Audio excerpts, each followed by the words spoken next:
My name is George Falconer. Please like and subscribe. This is Peniel. I am going to read bits and pieces from the book of Genesis. And the first bit comes from Genesis chapter 49. Now Jacob has reached the end of his life. He's old and he's dying. And by this time, he's actually been renamed by God. He's called Israel. But the chapter uses both names. Then Jacob called for his sons and said, "Gather around so that I can tell you what will happen to you in days to come. Assemble and listen, sons of Jacob. Listen to your father Israel." So he's using that name, the face of God. He's no longer the liar and the cheat that he once was. He's met God at Peniel, and God has renamed him and given him the name Israel. Reuben, you are my firstborn, my might, the first sign of my strength, excelling in honour, excelling in power. Turbulent as the waters, you will no longer excel, for you went up into your father's bed, unto my couch, and defiled it. Simeon and Levi are brothers.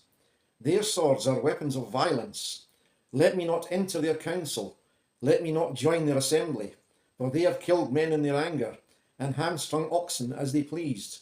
Cursed be their anger, so fierce, and their fury so cruel. I will scatter them in Jacob, and disperse them in Israel. Judah, your brothers will praise you. Your hand will be on the neck of your enemies. Your father's sons will bow down to you. You are a lion's cub, O Judah. You will return from the prey, my son. Like a lion he couches and lies down, like a lioness who dares to rouse him. Like the sceptre will not depart from Judah, nor the ruler's staff from between your feet, until he comes to whom it belongs, and the obedience of the nations is his.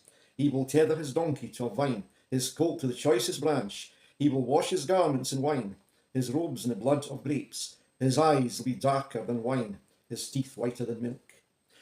Interesting. We call this Jacob blessing his sons. Some of his blessings are very strange. He says of Simeon and Levi are brothers. Now they had the same mother, Leah, so they were full brothers. Their swords are weapons of violence. Let me not enter into their council. Let me not join their assembly. Now what does he mean by that? He's remembering something that they did, that Jacob thought put the family at risk. And they did it for the best of reasons. And we can make our minds up about whether they were right or not. Now, what is it that he is referring to? Well, we tend to think of Jacob having 12 sons. But Jacob had a 13th child. Think about it. Who am I referring to? I'm referring to Jacob's daughter. Jacob had fallen in love with Rachel, his uncle Laban's daughter, but she wasn't the oldest of the family. Leah was.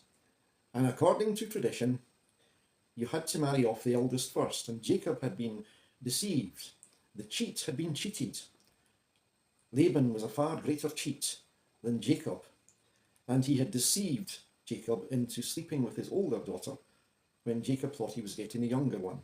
And of course Jacob got both daughters, but Jacob in his heart still loved Rachel more than Leah, and Leah felt that. Can you imagine being in a family like that and you know that you're not loved like you ought to be? So it was a terrible situation within the family, and Leah had to live with that. In Genesis chapter 30, we read this. So Jacob came in from the fields that evening. Leah went out to meet him. "You must sleep with me," she said. "I have hired you with my son's mandrakes." So he slept with her that night. God listened to Leah, and she became pregnant and bore Jacob a 5th son. And Leah said, "God has rewarded me for giving my maidservant to my husband." So she named him Issachar. Leah conceived again and bore Jacob a 6th son. Then Leah said, "God has presented me with a precious gift. This time my husband will treat me with honour, because I have borne him 6 sons. So she named him Zebulun. So she's still bearing him sons and trusting that Jacob will honour her because she is at this point bearing more sons to him than anyone else, and bore Jacob a sixth son. Then Leah said, God has presented me with a precious gift. This time my husband will treat me with honour because I have borne him six sons. So she named him Zebulun. So she's still bearing him sons and trusting that Jacob will honour her because she is at this point bearing more sons to him than anyone else. And sons, of course, were paramount. And she thought, surely I will be loved for this. Well, it says sometime later she gave birth to a daughter and named her Dinah. So Dinah is born to Leah, the wife whom Jacob didn't love nearly as much. Now, what's about Dinah? We're not told a great deal about her, but what we are told is remarkable. If we skip to Genesis chapter 34, we read, Now Dinah, the daughter Leah had borne to Jacob, went out to visit the women of the land. When Shechem, son of Hamor, the Hivite, the ruler of that area, saw her, he took her and raped her. His heart was drawn to Dinah, daughter of Jacob, and he loved the girl and spoke tenderly to her.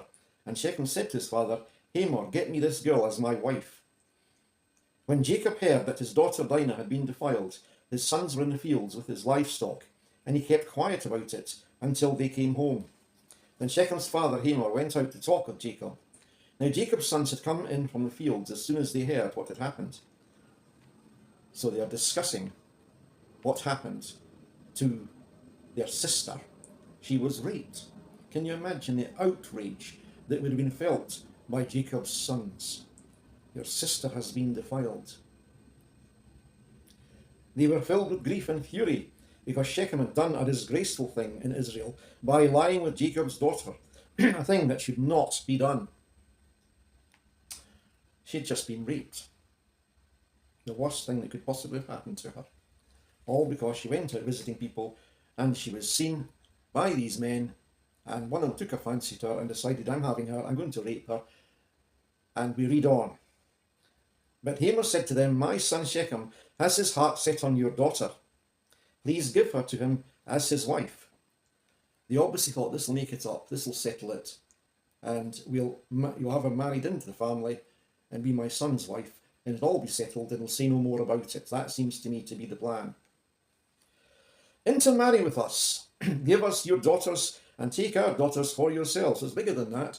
They want an agreement whereby in the future they will intermarry. The two families will be together, and this is all started with something that should never have happened in the first place. You can settle among us, the land is open to you, live in it, trade in it, and acquire property in it. That sounds great, doesn't it? Live in the land, acquire it, make property, you'll become rich in it. Sounds perfectly all right. We're terribly sorry that your daughter was raped. Ha ha ha. No. They were hurt. Terribly hurt. And I'm sure Jacob himself was terribly hurt that his daughter had been raped. Perhaps he was asking God, what are you doing, God? Can't you see what's happened to my daughter? Why have you allowed this? And why'd be asking those questions? Then Shechem said to Dinah's father and brothers, Let me find favour in your eyes, and I will give you whatever you ask. Make the price for the bride and the gift I am to bring as great as you like, and I'll pay whatever you ask me. Only give me the girl as my wife. I'm not sure if he truly loved her. How could you truly love someone if you just rape them? I'm sure he's infatuated with her. And perhaps that's it. But anyway, it says that he loved her. But if he loved her, why did he treat her with such absolute disgrace? So it says, because their sister Dinah had been defiled, Jacob's sons replied deceitfully as they spoke to Shechem and his father Hamor. So the sons are already plotting about what they are going to do to give their sister justice as they would see it. Some would call it revenge, but their sister has been defiled and they're not going to have this. So they speak to them deceitfully, as though they're going to agree to this, but with conditions that would seem terribly reasonable. Oh, they were cunning. Perhaps they learned something from their father Jacob about how to lie and cheat, reflecting on the character that Jacob once was.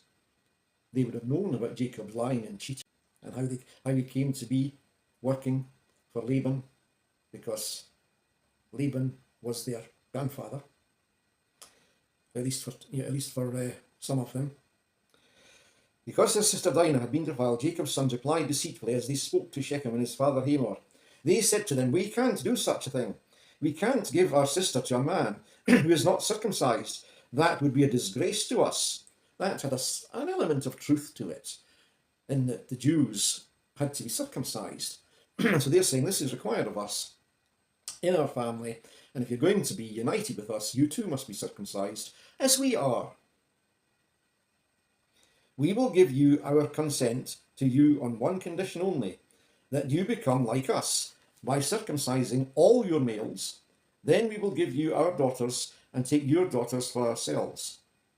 That will settle among you and become one people with you."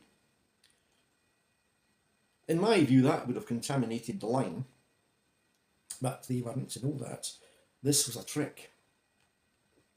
I'm sure they knew that God had settled his promises upon their father and upon them, and not outside of them.